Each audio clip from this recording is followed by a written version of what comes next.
So many of you reached out to say how much you enjoyed that first episode and how excited you are about where the podcast is headed. One of those things I heard the most was about my voice and my tone. A few people shared that it felt calm, that it felt grounded, that it felt like a safe space. You wanted to know a little bit more about me.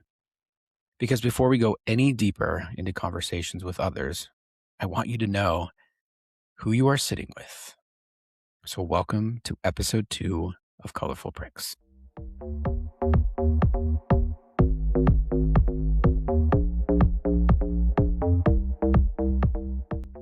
When I was pretty young, I knew fairly quickly that I wasn't a sports kid.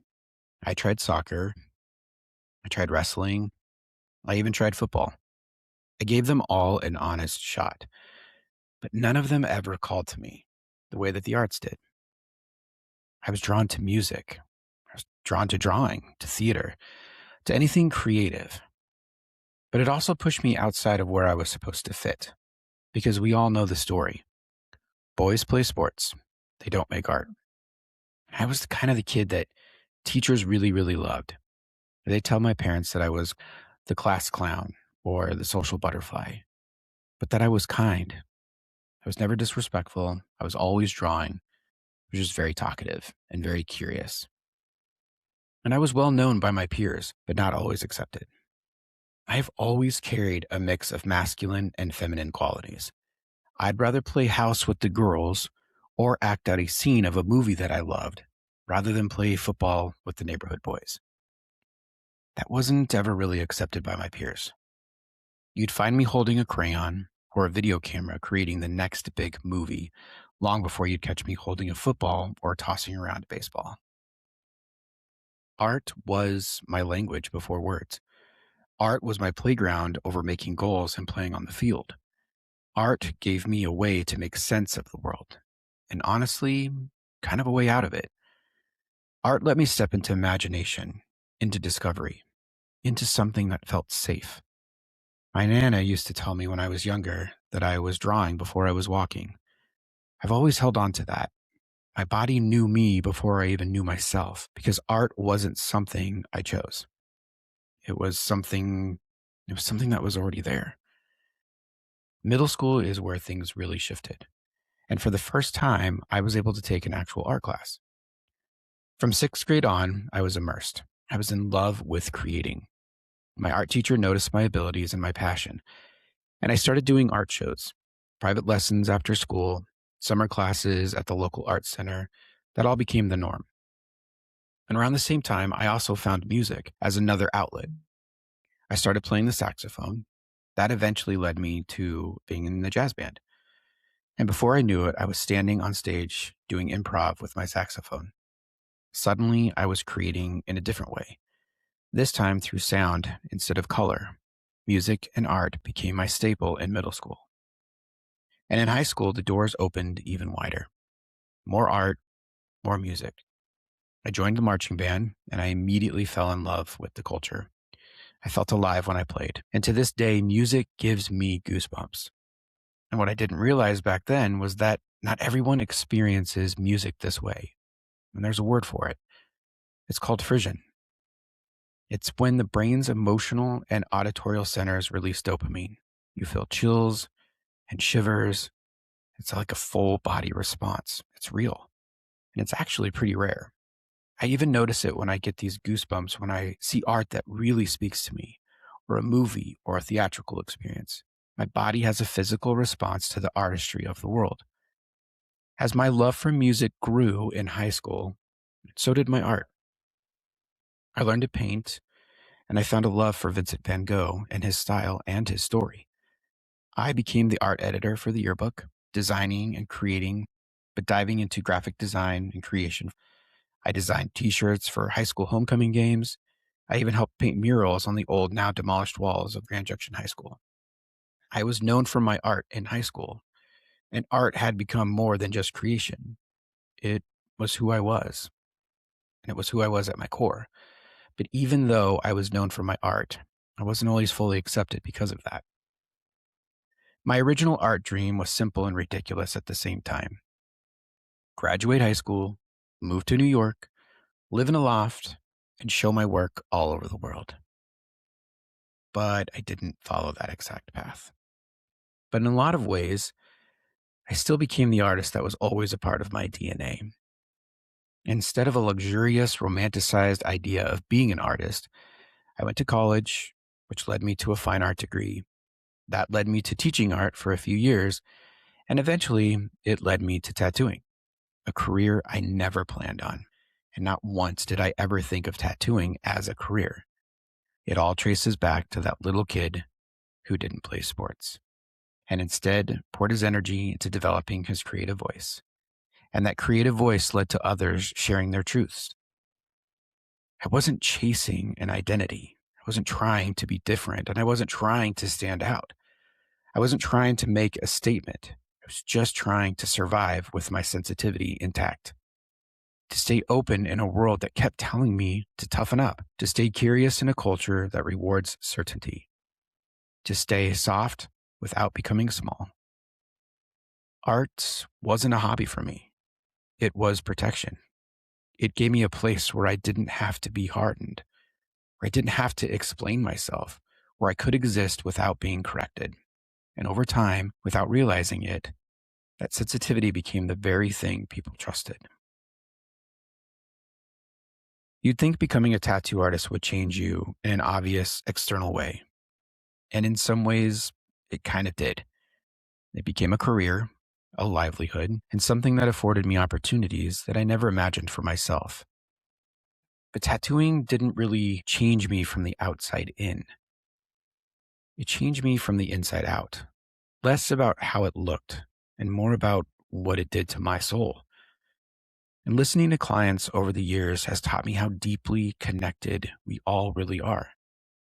Every person who sits in my chair comes with a reason, a moment, a story. And those stories, they are everything. Some are tragic. Some are absolutely hilarious. Some are so unbelievable, they don't even sound real. But what matters isn't how they compare. What matters is that this is their story. And listening taught me that we have far more in common than we have differences. When someone is truly heard, it empowers them. But it also empowers me. Being present while someone shares, especially when they're vulnerable, is an act of trust. Letting someone take up space gives them their voice. It gives them something solid to hold on to, their truth. I don't have to question it. I don't have to judge it. And I don't have to fix it. I can just receive it. And I can hold the space. And that's what I've done for 18 years. And what I can tell you is that not every story is easy to hear or to hold space for. Some stories left me deeply sad, like the mother who lost her young child in a tragedy that seemed almost unreal, and it permanently changed the course of her family's life. Some stories made me angry, like clients whose beliefs clashed with my own values. Some left me a bit disappointed, like the guy who chose a phoenix feather to symbolize rebirth while quietly planning to leave his partner, who sat beside him holding their newborn, unaware what was coming. There are these kinds of things that I've heard that I don't necessarily agree with, things that I wouldn't choose, things that challenged my own beliefs, but I still held the space because listening isn't endorsement, it's presence. We can have different experiences, different beliefs, different truths, and still hold space for one another. It's not our job to fix people. We don't fix through judgment. We fix through presence. What listening taught me is this.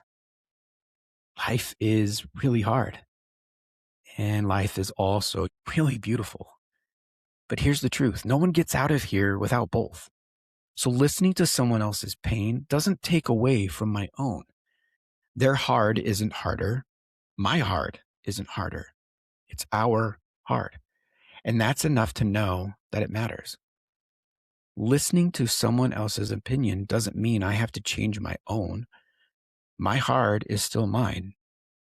And their hard might be the hardest thing that they've ever known. It could be their rock bottom. And rock bottom looks different for all of us. For instance, my rock bottom was my suicide attempt in 2019. Yours may look completely different. What matters is that it's yours and what you choose to do with it. It doesn't need to fit into a box the way that society tells us it should. And over the years of listening, I started to notice patterns. Rock bottom often leads to awakening. Tragedy leads to empathy. Lies eventually lead to truth. Judgment leads to release. Pain leads to healing. And funny enough, it's just like a fresh tattoo. There's discomfort first, then care, then integration. I don't know if there was one specific moment when I realized people trusted me with their truth, because trust didn't always come through words. A lot of time it came through design, through symbols, and through imagery, through stories translated into something permanent, etched onto their skin for the world to see. And for the first email, to the consultation, to the booking, to showing up, to the final photo of the final design, what I think I really created wasn't just tattoos. It was an experience, one where people could feel safe, and maybe not immediately, but over time. And I hope my softness shows. I hope my empathy comes through, that clients feel like they're allowed to take up space, because that's always been my intention. And that's something I've been doing my whole life. I've always been able to hold space for people that need to be heard. My friends always knew that. But that little boy inside of me, the one that wasn't masculine enough, was too emotional, he didn't take up space because he was told he could be too much. I just never learned how to offer that same space to myself until now. I was real good at holding space for everyone else and terrible at holding it for myself. And that's what happens when you learn early on that if you make other people happy, they might just accept you. That's a brutal way to enter the world. What we should be learning instead is who we are, how to embrace our gifts, and how to never apologize for being authentic to ourselves instead of who the world expects us to be. When we conform to societal expectations, we mistake comfort for acceptance. But what we are really doing is creating doubt inside of ourselves. Because the moment we set aside our truth for approval, doubt shows up the second someone questions who we are or what we believe to be true. So we push harder, we shrink a little bit more, and we hope someone will hold us in high regard. And when we don't challenge that pattern, when we don't look at how doubt is forming, we burn out. And burnout doesn't happen overnight. It happens when we're so focused on meeting the expectations of others that we stop making space for things to evolve naturally. Instead of letting life move organically, we start filling space, overcommitting, overproducing, overgiving, and eventually we hit burnout. I've experienced burnout nearly every year of my tattoo career. That moment when you start questioning everything. Every line you draw feels wrong, every color choice feels off, and nothing lands. There is no gas left in the tank. Burnout mode is deeply uncomfortable. And as humans, we don't like being uncomfortable. So most of the time we ignore it. We sidestep what our mind and body are yelling at us. We just keep going. And that's where frustration builds. That's where resentment creeps in. That's where we start quietly hating the thing we once loved. Not because the passion disappeared, but because we didn't listen. What we actually needed was presence. We needed to slow down, rest, and letting the burn out. Because burnout is inevitable. Even when we try not to people please. Even when we love what we do. Creativity needs rest too. And one of the hardest parts of being an artist is that you're exposed through your work. You don't just create, you reveal. And whether you ask for it or not, the world critiques you. I learned early on that someone will always have something to say. And sometimes that criticism can light a fire under you. It can push you to grow, to refine, to prove something to yourself. But it's a double-edged sword.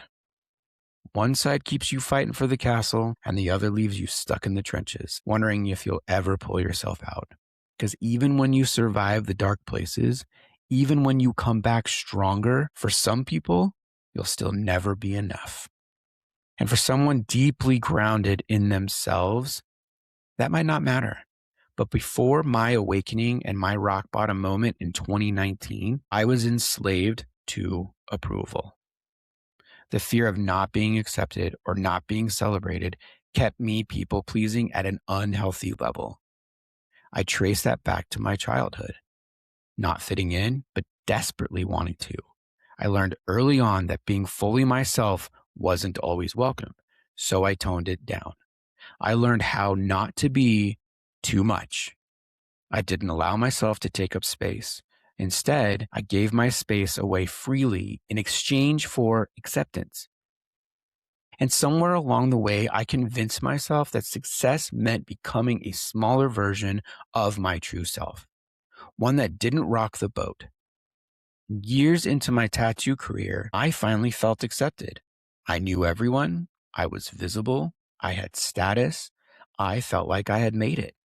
And yet, I had lost myself in the noise of conformity. Even in a career that wasn't normal, I was still conforming. I was only letting a version of myself shine, one that others were comfortable with, just shiny enough, but not too much. And when I became someone who held space for everyone else, but not myself, my table grew too big. I was offering seats freely. I was offering them to everyone. It's like hosting a dinner with every person that you know, and the table is stretched out endlessly, filled with people, but there's no real depth to the conversations that you're having with all these people. And I always thought, the more people sitting there, the more successful I must be. I was dead wrong. I had given away my power, my energy, and my truth, all in exchange for what I believed was acceptance. My table is now extremely small, and it's an honor to have a seat at it, just as it's an honor when someone offers me a seat at theirs. Never take advantage of the space someone gives you, and never give away your own just to feel chosen. My rock bottom changed the way I chose myself. Before that moment, so much of my life was spent wondering how I would be received. After it, I stopped choosing myself based on other people's comfort. I began to choose myself fully, as I am, without apology. And that choice looked very different than anything I had ever done before, because choosing yourself isn't instant. It takes work, a lot of internal work. It meant unlearning old patterns, questioning the roles I had played for so long, letting go of versions of myself that kept me safe, but kept me small. It meant opening doors inside of me that I had closed a long time ago, parts that I buried, parts that I softened, parts that I hid, because they didn't fit what the world wanted from me. And for a long time, I walked paths that were already laid out, paths that made sense, paths that earned approval, paths that kept me moving forward without question, without asking too much. But after rock bottom, I realized those paths had grown over. So instead of trying to find my way back, I tore them down and I started discovering myself again. I got to meet that little boy inside of me, the one who wasn't masculine enough to play sports, the one who was too soft, too sensitive, and too observant, the one who knew how to hold space for others long before he knew how to hold it for himself. When I finally met that little boy who was told he was too much, for the first time, he was allowed to be free. He was safe to be loud, safe to be expressive, and safe to take up all the space he needed. And what's wild is I already knew how to do this because I had been doing it for others for years. I learned how to create safety because people trusted me with their stories, because they chose me to hold their truth. And eventually, I realized I could offer the same space to myself. Once I made that choice, everything started to slow down. Not all at once and not perfectly, but intentionally. I stopped rushing to be understood. I stopped filling space just to prove I belonged there. I began choosing honesty, saying things when they were true, not when they sounded good, letting moments be unfinished, and letting thoughts arrive without wrapping them in something easier to consume. I learned how to let silence exist, and that was really hard at first. It actually felt extremely foreign. Silence used to feel like failure, like I wasn't doing enough, like I needed to explain myself to others. But silence is where truth settles. It's where the body catches up to the mind. So I started trusting it.